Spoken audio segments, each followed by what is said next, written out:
प्रधानमंत्री Narendra Modi G7 summit में हिस्सा लेने के लिए कनाडा पहुंच गए हैं। वहीं कयास ये लगाए जा रहे हैं कि समिट के इतर प्रधानमंत्री मोदी अमेरिकी राष्ट्रपति डोनाल्ड ट्रंप से द्विपक्षीय बातचीत और संवाद कर सकते हैं। देखिए इस पर एक खास रिपोर्ट। पिछले एक दशक में किसी भारतीय प्रधानमंत्री का ये पहला कनाडा दौरा है। कनाडा के प्रधानमंत्री मार्क कार्नी के न्योते पर वे अपनी यात्रा के दूसरे चरण में साइप्रस से कनाडा पहुंचे हैं, जहां वो G7 शिखर बैठक में हिस्सा लेंगे। G7 शिखर सम्मेलन में प्रधानमंत्री मोदी की ये लगातार छठी भागीदारी है। विदेश मंत्रालय के मुताबिक प्रधानमंत्री G7 देशों के नेताओं से अहम बातचीत करेंगे। अन्य आमंत्रित देशों और अंतर्राष्ट्रीय संगठनों के प्रमुखों के साथ भी वार्ता करेंगे, जिसमें ऊर्जा, सुरक्षा, प्रौद्योगिकी और क्वांटम संबंधी मुद्दों सहित महत्वपूर्ण वैश्विक मुद्दों पर बात होगी। पीएम शिखर सम्मेलन के दौरान कई द्विपक्षीय बैठकें भी करेंगे, जिसमें पीएम मोदी दुनिया के कई देशों के राष्ट्राध्यक्षों से मुलाकात कर सकते हैं। दावा किया जा रहा है कि पीएम मोदी और अमेरिकी राष्ट्रपति ट्रंप की भी बातचीत होगी। पहलगाम आतंकी हमले के बाद पहली बार पीएम मोदी ट्रंप से मिलेंगे। ऐसे में दोनों नेताओं के बीच आतंकवाद के मुद्दे पर बातचीत हो सकती है। ऑपरेशन सिंदूर के बाद पीएम का ये पहला विदेश दौरा है। वहीं प्रधानमंत्री नरेंद्र मोदी ने एक बार फिर विदेश में भारत की बढ़ती ताकत का एहसास कराया है। साइप्रस ने प्रधानमंत्री नरेंद्र मोदी को वहां का सर्वोच्च सम्मान से नवाजा है। इस सम्मान का नाम साइप्रस के पहले राष्ट्रपति आर्च बिशप मकारियोस III के नाम पर रखा गया है। राष्ट्रपति निकोस क्रिस्टोडोलिडेस ने पीएम मोदी को इस पुरस्कार से सम्मानित किया। पीएम मोदी ने सम्मान को भारत के 140 करोड़ लोगों का सम्मान बताया। पीएम मोदी को 2014 से अब तक 23 देशों से सर्वोच्च अंतर्राष्ट्रीय सम्मान मिल चुके हैं।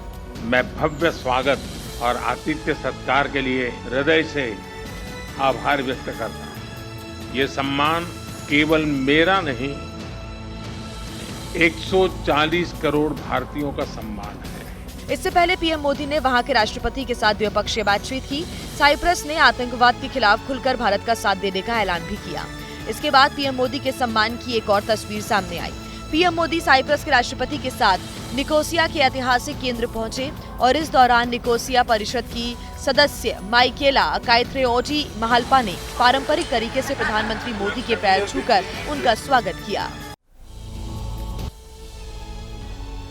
और ईरान इजराइल युद्ध के बीच ईरान में फंसे भारतीय छात्रों को निकालने के लिए सरकार की तरफ से युद्ध स्तर पर ऑपरेशन चलाया जा रहा है। आर्मेनिया के रास्ते भारतीय छात्रों को ईरान से बाहर निकालने की पूरी तैयारी हो रही है। देखिए श्रीनगर के इन लोगों के लिए इंतजार की घड़ियां खत्म होने का नाम नहीं ले रही हैं। ये लोग हताश और परेशान हैं। इनमें से किसी का बेटा तो किसी की बेटी, किसी की बहन या भाई ईरान में फंसे हैं। ज्यादातर बच्चे तेहरान में पढ़ने के लिए गए हैं, लेकिन वहाँ इजरायली हमले से छात्रों पर भी खतरा बढ़ गया है। लिहाजा परेशान अभिभावक अपने बच्चों को वापस लाने की गुहार लगा रहे हैं। यहाँ पर जो कल अटैक हुआ, एरियल स्ट्राइक हुई है, उससे बच्चे इतने ट्रॉमाटाइज्ड है, दे आर नाउ रिक्वेस्टिंग अस कि हमारी इवैक्यूएशन या हमारी सेफ लोकेशन का कहीं पर आप रिक्वेस्ट कर दीजिए। ईरान में करीब 1300 भारतीय छात्रों के अलावा कई श्रद्धालु और कारोबारी भी फंसे हुए हैं। एनोनिमस अटैक्स हो रहे हैं, काफ़ी अनसर्टेनिटी है। हमारे पेरेंट्स बहुत ज़्यादा परेशान हैं घर पे and they want us to be evacuated as soon as possible and we want that to. Iran में फंसे छात्रों को आर्मेनिया के रास्ते बाहर निकालने की कोशिश जारी है। विदेश मंत्री एस जयशंकर ने वहां के विदेश मंत्री से बात की है।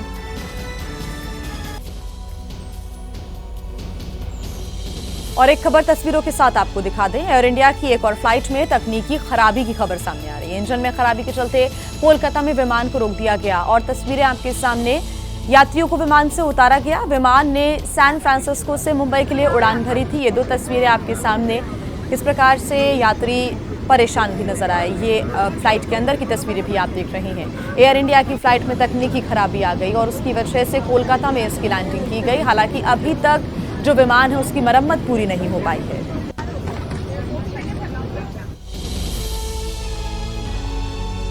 और एयर इंडिया का 2 और विमान मुसीबत में घिर गया है। तकनीकी खराबी की वजह से मुंबई अहमदाबाद फ्लाइट रद्द करनी पड़ गई है। तो वहीं दिल्ली से रांची के लिए उड़ान में तकरीबन 250 किलोमीटर की यात्रा के बाद विमान वापस दिल्ली लौटाया गया है। देखिए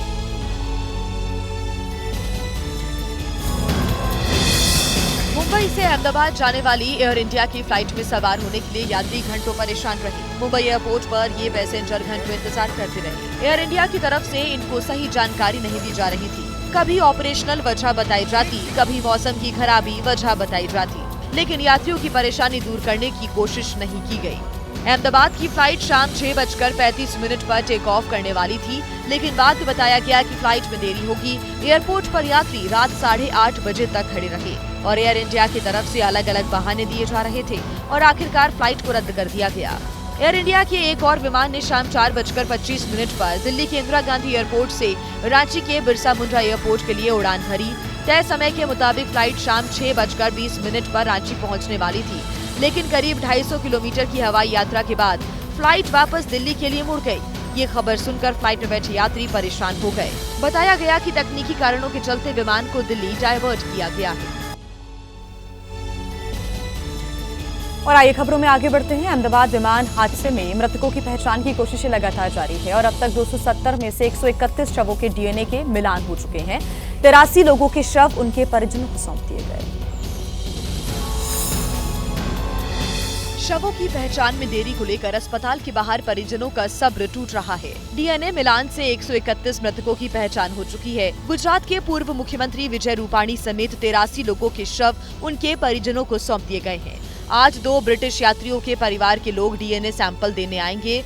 सभी मृतकों के डीएनए मिलान की प्रक्रिया आज शाम या बुधवार सुबह तक पूरी हो जाएगी। उधर क्रैश साइट पर एजेंसियों की जांच जारी है। ब्रिटेन और अमेरिका की जांच टीम के एक्सपर्ट, बोइंग के कर्मचारी, AAIB की टीम क्रैश साइट पर पहुंची। जांच के लिए केंद्रीय गृह सचिव की अध्यक्षता में गठित उच्च स्तरीय समिति की पहली बैठक की। भविष्य में इस तरह की घटनाओं को रोकने के लिए जरूरी सुधारों की सिफारिश की जाएगी और एक स्पष्ट SOP बनाई जाएगी। विमान हादसे में एकमात्र जीवित बचे रमेश विश्वास कुमार का नया वीडियो सामने आया है, जो आग की लपटों और काले धुएं के बीच एक ओर से सुरक्षित बाहर निकलते हुए नजर आए। वीडियो में दिखा कि प्लेन गिर चुका था, आग लग चुकी थी, सड़क पर खड़े लोग चीख रहे थे। और अहमदाबाद में हुए जिस हादसे ने 270 लोगों की जान ले ली, उसकी जांच कहां तक पहुंची है? हादसे की वजह क्या थी? क्या कोई तकनीकी खराबी थी या इंसानी भूल से हादसा हुआ है? इन सवालों के जवाब का इंतजार भारत ही नहीं बल्कि पूरी दुनिया को है। लेकिन इससे पहले अहमदाबाद विमान हादसे से जुड़ी कई थ्योरी सामने आ चुकी है। हादसे के लिए अलग अलग वजहों को जिम्मेदार ठहराया जा रहा है, जैसे 787 ड्रीमलाइनर प्लेन के दोनों इंजन फेल हो गए थे, जिससे ये हादसा हुआ। वहीं कुछ एक्सपर्ट्स ने ये दावा किया कि यह हादसा लैंडिंग गियर को ऊपर उठाने की बजाय नीचे गिराने की वजह से हुआ। वहीं एक थ्योरी ये भी है कि लैंडिंग गियर की जगह फ्लैप को उठा दिया गया, जिसकी वजह से इतना बड़ा हादसा हुआ। कुछ लोगों ने ये भी दावा किया कि पक्षी या पक्षियों के झुंड से टकराने से ये हादसा हुआ, जबकि कुछ विशेषज्ञों ने हादसे की वजह मानवीय भूल को बताया। वहीं एयर इंडिया से जुड़ी रही एक पूर्व कर्मचारी ने बड़ा खुलासा किया है। ये टाटा बोर्ड को सोचना चाहिए था ये हादसा होने के पहले, क्योंकि जो हमारे CEO है, अगर उनको कुछ थोड़ा सा एक्सपीरियंस होता तो शायद आज हम कहीं से छोटे कॉर्नर्स कट नहीं कर रहे होते। फिलहाल इस मामले की जांच जारी है। राजा रघुवंशी हत्याकांड में लगातार एक्शन हो रहा है। गिरफ्तार आरोपियों से शिलांग पुलिस लगातार पूछताछ कर रही है और आज पुलिस सीन को रिक्रिएट कर सकती है। पुलिस ने हत्या में इस्तेमाल किए गए हथियार भी बरामद कर लिए हैं। राजा रघुवंशी हत्याकांड के सभी 5 आरोपियों को शिलांग पुलिस आज मौका वारदात पर लेकर जा सकती है, जहां क्राइम सीन को रिक्रिएट किया जाएगा। आरोपियों की पुलिस रिमांड खत्म होने में सिर्फ 3 दिन बचे हैं। आरोपियों से पूछताछ का आज 6वां दिन है। पुलिस आरोपियों से हर दिन 7 से 8 घंटे पूछताछ कर रही है। बयानों में विरोधाभास पाए जाने पर उनका आमना सामना भी कराया जाएगा। इस बीच राजा रघुवंशी की हत्या में इस्तेमाल किए गए हथियार पुलिस ने बरामद कर लिए हैं। इसी हथियार से राजा रघुवंशी पर कई वार किए गए थे। पहला वार आरोपी विशाल ने किया था। सूत्रों के अनुसार राजा ने खुद को बचाने की कोशिश भी की। इसी वजह से आकाश की शर्ट पर खून भी लगा। पुलिस के मुताबिक आरोपियों ने इस हथियार को गुवाहाटी रेलवे स्टेशन के पास से खरीदा था। सोशल मीडिया पर एक और वीडियो वायरल हो रहा है। ये वीडियो उसी शख्स ने अपनी सोशल मीडिया प्रोफाइल पर अपलोड किया है, जिसने सोनम और राजा का आखिरी वीडियो अपलोड किया था। इस वीडियो में दावा किया गया कि सोनम और राजा के 50 कदम की दूरी पर तीनों कातिल चल रहे थे।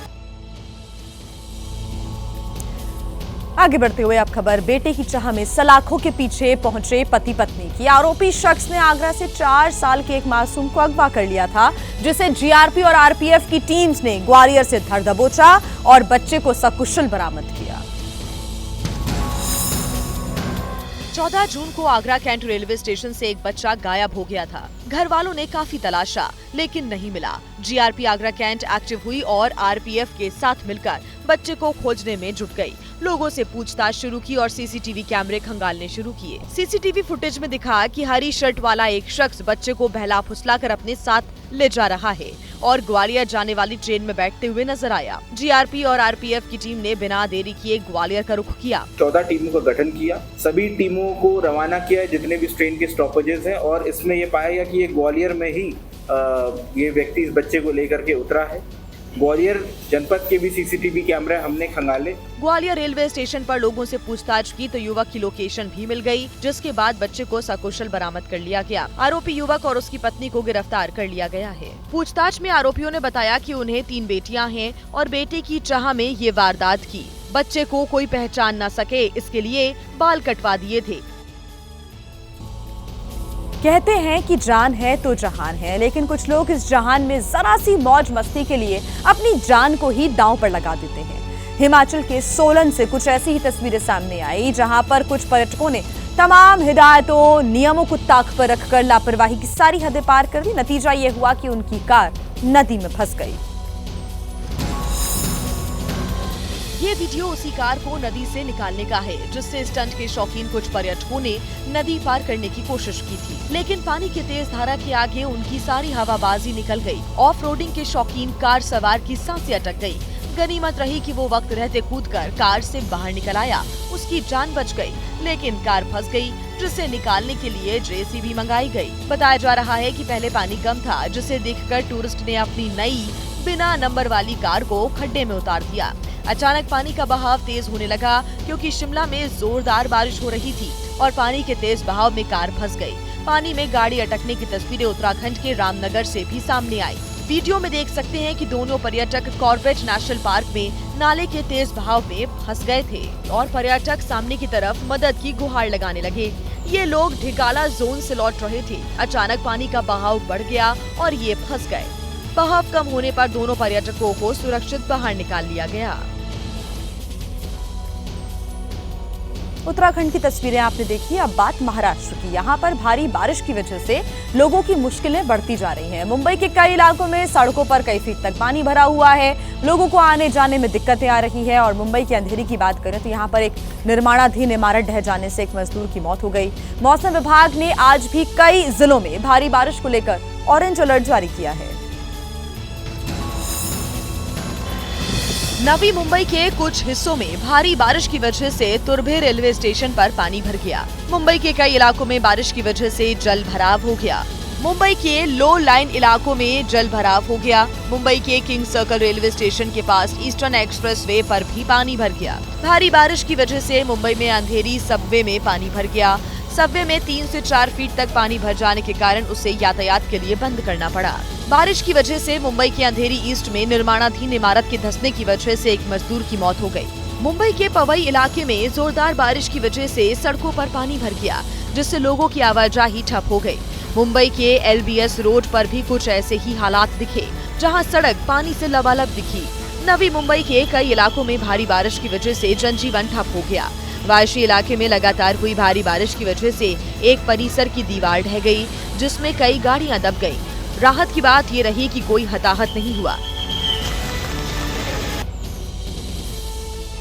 महाराष्ट्र के बाद बात कर लेते हैं गुजरात की। लगातार हो रही यहाँ पर भी बारिश जनजीवन अस्त व्यस्त कर चुकी है। आज भी पूरे गुजरात में भारी बारिश का अलर्ट जारी किया गया है। जूनागढ़ और गिर सोमनाथ में रेड अलर्ट जारी किया गया है।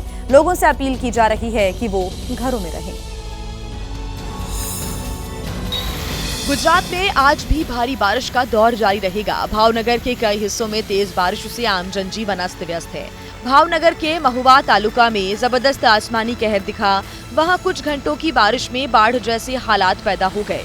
सड़कों पर कमर तक पानी भर गया।